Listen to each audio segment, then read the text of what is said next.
porque essa é a nossa tradição de séculos. E nós seguimos a mesma rotina. Toda igreja segue o mesmo padrão. Todas. Uma em cada 10 vai apresentar uma base diferente. Com exceção daqueles, que não enxerga Abba, sempre Yahvé, sempre Yeshua, Yahweh e por aí vai.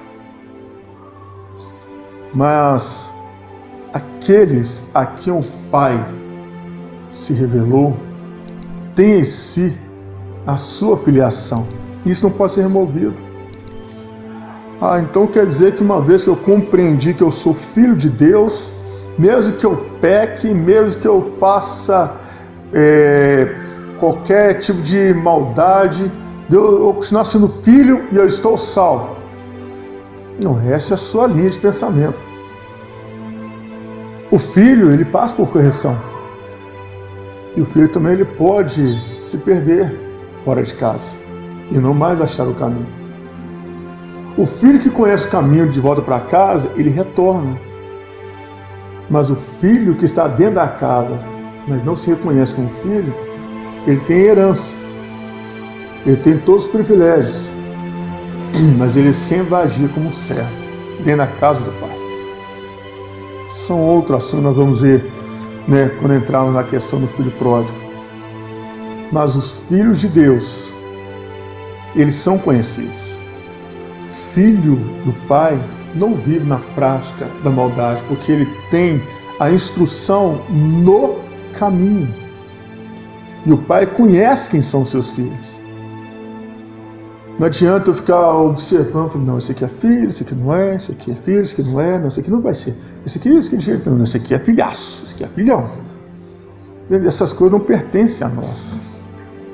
Eu não sei quem são os filhos de Deus. Não o fato de a gente estar dentro de uma igreja quer dizer que todos somos filhos. O Pai sabe quem são os filhos dele. Agora, o evangélico se afasta. O crente desvia. Vou usar um termo mais propício, O cristão, ele se afasta, ele desvia.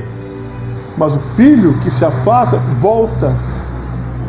Mas a classe cristã que se desvia, ele não volta. Está bebendo cálice da iniquidade. Ele está vivendo em harmonia com o paganismo. E a iniquidade, ela impede que você tenha sensibilidade de reconhecer que você está errado. A iniquidade, ela é como se fosse uma lepra. Ela está alojada no seu corpo. Hoje eles chamam de vitiligo, Você toca, espeta, não sente nada. Ela remove sua sensibilidade do pecado. A iniquidade, ela impede que você seja sensível ao seu ato de pecaminosidade contra Deus. Você acaba pensando assim, poxa, eu pequei, mas ainda sinto o Espírito Santo através de mim.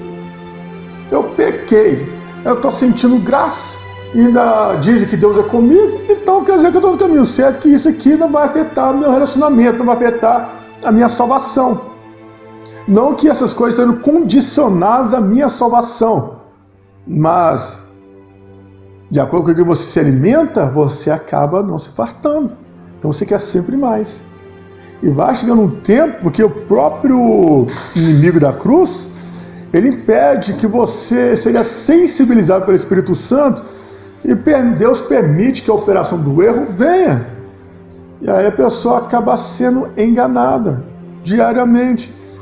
Então ela não consegue distinguir entre o certo e o errado. Daí a pouco ela começa a interpretar por si mesma o que a Bíblia diz, acobertando o seu próprio estado de pecaminosidade. Então ela acha texto na Bíblia para justificar o seu pecado, justificar suas atrações, as suas ambições, a sua iniquidade. Acha até texto para justificar que Cristo falhou no seu ministério. Como um Papa falou, O fracasso de Deus. Então, daí a pouco, a iniquidade é o que deu origem à rebelião no céu. Perfeito foste os teus caminhos. Ezequiel capítulo 28, a partir do versículo 13. Desde os dias que foste criado, até que se achou iniquidade em ti.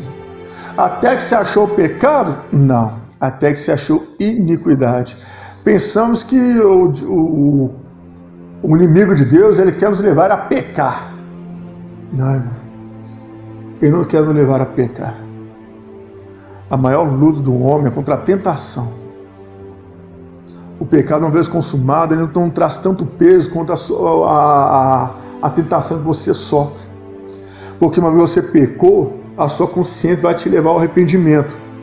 Mas quando você está sendo tentado, enquanto o seu corpo não cede aquela reação a uma luta, a uma guerra, e é nesse conflito, nesse momento de luta, de guerra, é que você vai ter revelação do que está mais alimentado em você. Se é o seu espírito ou se é a sua carne. E quando a tentação ela encontra legalidade para lançar você a inclinação ao pecado, o pecado, se ele te trouxer a culpa, você ainda encontra margem de arrependimento. Mas se ele encontrar você satisfação, ele encontra lugar de iniquidade. E ele vai todos os dias voltando, batendo na mesma porta. Quando você está no estado avançado de iniquidade, você perdeu a sensibilidade. Aí até a mensagem que é pregada não tem o mesmo efeito. Porque a partir desse momento você se sente seguro com aquilo que você pratica. E tem que ser trabalhado, tem que ser removido, e é necessário que haja um tratamento.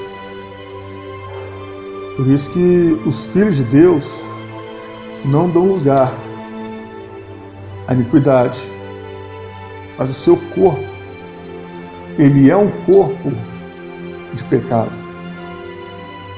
Porque nós descendemos da mesma natureza do primeiro homem que caiu, Adão.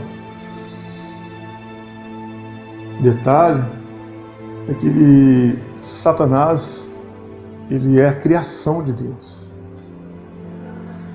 A criação está sujeita ao pecado e à iniquidade. Os filhos não. Os filhos pecam, mas não permanecem no pecado, para não gerar iniquidade. A permanência no pecado gera iniquidade. E a iniquidade leva o homem a se afastar, distanciar-se de Deus. Por que o comunismo chegou a ser uma religião? Porque o comunismo é um estado de iniquidade. O que o comunismo trabalha? Eles querem a inversão de valores da família, legalização do aborto, eutanásia, relacionamento sem compromisso, promiscuidade, perversidade. Eles querem tudo aquilo que contraria os princípios e a lei de Deus. Por que a Bíblia não é aceita? Porque ela confronta tudo isso. E se você não tem culpa pelo mal que você faz, então por que você virá de se arrepender? Imagina esse negócio dentro da igreja. O que vai virar? Você pode ter relacionamento, não precisa se casar. Não precisa assumir um compromisso, não precisa firmar uma aliança. E Deus trabalha com aliança. A base do ensinamento de Deus é com aliança. Por que nesses últimos dias a paternidade de Deus ela tem vindo com muito mais intensidade do que no passado? Você não ouvia falar sobre a paternidade de Deus no passado, há uns 10 anos atrás, 20 anos atrás, por exemplo. Você falava sobre o Pai Nosso, de forma assim, repetitiva,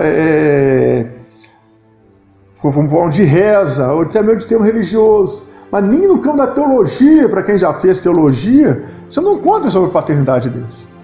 Você ensina sobre pneumatologia, angiologia, cristologia, soteriologia, sobre tudo isso. Mas você não aprende sobre paternidade.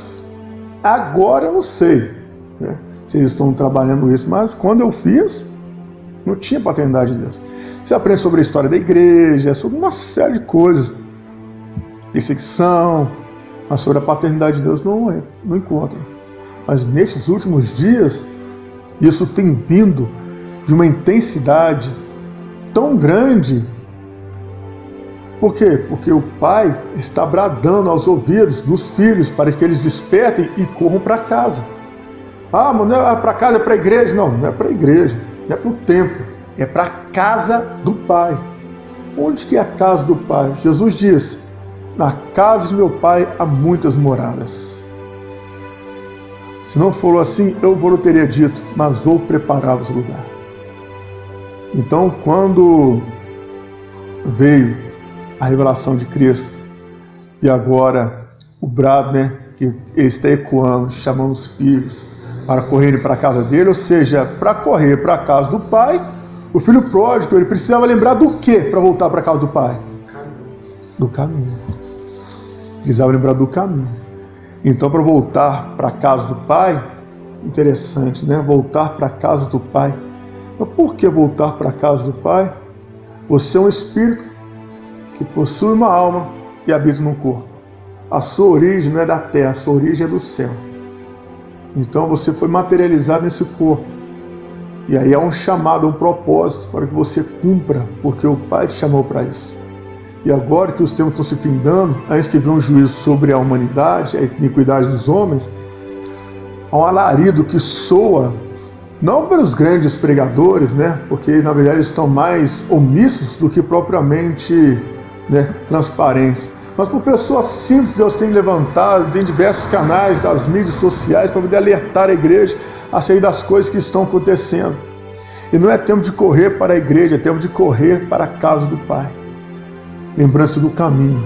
Quando você se lembra do caminho, você se lembra de quem?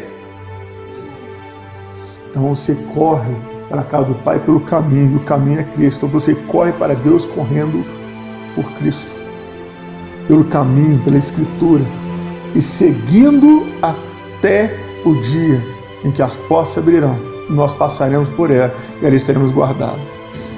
A Escritura diz que os últimos dias serão como nos dias de Noé. Casavam, bebiam, davam-se em casamento. Mas você pega os dias de Noé, em qual período dos dias de Noé que você pega? O antes, durante ou pós? Porque Noé, os dias de Noé se considera antes, durante e pós. O que aconteceu pós foi muito pior do que aconteceu antes ou durante.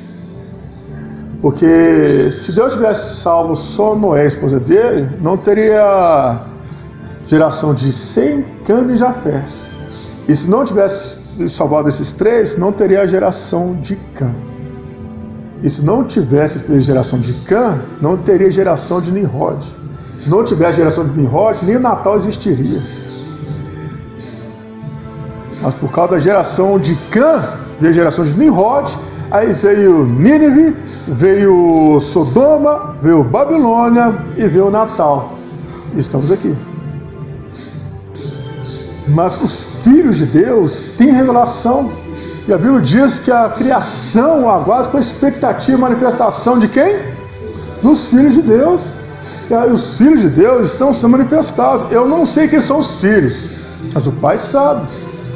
De repente, para poder massagear o seu ego, pode dizer: não, você é filho de Deus, mas o próprio Deus está lá de cima chegando. Esse aí não é não. Esse aí ainda é criação, porque ele nasceu de novo. Eu quero salvá-lo, mas ele não quer ser salvo. Eu quero libertar da iniquidade, mas ele não sai do pecado. Então já está bebendo iniquidade como se fosse água, se embriagando nele como se fosse vinho. E comigo que fica? Não dá para ficar massageando o ego dos outros, não. Eu apenas anuncio a palavra. Quem faz a diferença é o Espírito Santo. A gente se relaciona com todos como vínculos de família, mas nem todos são da família. Você já viu a Escritura, como é que os que escreveram os livros, Mateus, Marcos, Lucas e João, como é que eles, quando chegam no nome de Judas, como é que eles falam de Judas? O traidor, aquele que o traiu. Mas eles sabiam que Jesus era o traidor e quando estavam convivendo com ele? Sabiam ou não? Não sabiam. Nenhum deles sabia. O único que sabia era quem? Jesus. Eu falei Jesus. Você falou tão baixo que eu nem ouvi. Eu falei Jesus sabia. É que você pensou alto, na verdade. Eles perguntaram, né? Por acaso sou eu que vou tirar? Exatamente. Você vê, o medo era tanto que ele disse: poxa, será que sou eu? Também depois daquela, né? Nossa, irmão Bajão, Deus me traduz tu. Obrigado, Senhor. Mas depois da rede, nem Satanás, misericórdia. Nenhum deles sabiam. Mas depois que aconteceu, nós, assim, parece que quando se lembraram de Judas, aquele traidor, aquele que o traiu, E se não quisesse acrescentar os adjetivos, né? O Espírito Santo escreve só isso aqui. Porque se deixasse alguma coisa a mais, eles teriam escrito. Mas não pode permitir, não. Só coloca aquele que traiu, está de bom tamanho. Mas Jesus sabia. Aí para todos ele nascer, todo mundo era irmão, todo mundo. Mas depois aconteceu. Aí nós temos essa mesma facilidade, né? Como é que a Escritura nos policia, nos pondera, nos conduz, nos disciplina, nos orienta? De forma segundo a nossa estrutura. Salmo 103, versículo 14, o Senhor conhece a nossa estrutura. Ele conhece a nossa estrutura. Como é que Deus age em nós? Através da nossa estrutura. Ele atua, ele age. Eu tenho uma estrutura, mas eu não posso olhar para o André e exigir dele a mesma estrutura que eu tenho. Até a idade dele não permite. Ou serve para qualquer um de vocês. Depende daquilo que o Pai confiou a mim, é para mim e para passar para os outros à medida que eu recebo, de maneira que ele seja o centro, o cerne e a causa, o motivo pelo qual as pessoas serão guiadas nela. Agora, eu não posso exigir de ninguém a mesma estrutura que eu tenho, mas o conhecimento, a fé, a perseverança tem que ser mútua, é de todos. Na vossa perseverança ou na vossa paciência, eu possuirei as vossas almas. Mas se não houver perseverança, como é que ele vai possuir as nossas almas? Em Mateus capítulo 24, versículo 13, se não me falha a memória, você pode consultar, ele diz: aquele que perseverar até o fim é o que será salvo. O caminho é estreito, a porta é estreita, e nem todos acham o caminho. A Escritura diz: nem todos acertam o caminho. Mas espaçosa é a porta e largo o caminho e conduz à perdição, e muitos são que passam por ela. Não todos, mas muitos. Ou seja, a maioria vai para o lugar que não querem, e a minoria vai para o lugar que buscam, porque sabe que é difícil. Então não adianta eu acreditar que 100% dos que estão conosco dentro de um ciclo de religioso serão salvos. Eu não afirmo que todos estão salvos, porque a salvação não vem de mim, vem dele. E ele sabe quem são os seus. A Escritura diz: aquele que são meus, eles ouvem a minha voz e vêm para mim. Mas aquele que rejeita a voz dele, não vai correr para ele, vai fugir dele. O filho conhece a voz do pai. E mesmo que o pai exorte ele com a voz de autoridade veemente, ele bate a cabeça e vai. Mas o rebelde diz: não, não preciso disso, não depende de você, e volta para trás. Como é que eu posso dizer que todos são filhos? Mas cada um esteja seguro em si mesmo, aceita a sua identidade. O Pai nos amou de tal maneira que enviou Jesus. Não foi Jesus que nos amou de tal maneira. Ele cumpriu o propósito do ar, porque a Bíblia diz em João 3,16, porque Deus, ele dizendo, porque Deus amou o mundo de tal maneira que deu o seu único Filho, para que todo aquele que nele crê não pereça, mas tenha vida eterna. Então quer dizer que Jesus não nos ama? Ele é a expressão exata do amor de Deus. Se ele é a expressão exata do amor de Deus, então ele é o amor encarnado. E ele cumpriu o propósito do Pai, nos amando até o fim, porque o Pai nos amou. E os dois não são um? Então, é a expressão exata do amor de Deus.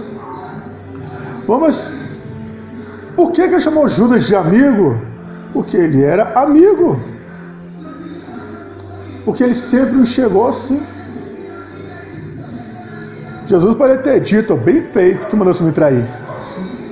Mas ao contrário disso, o chamou de amigo. Aqui vieste. Nisso estava manifestado que não dá para comparar o amor do Pai com o meu. Ali, Cristo era como se fosse um rio da nascente que é Deus, e dele fluía o amor de Deus. O amor de Deus foi canalizado em Cristo e manifestado aos homens através de um rio. cujas águas são limpas, cristalinas, e sacia a sede de qualquer um.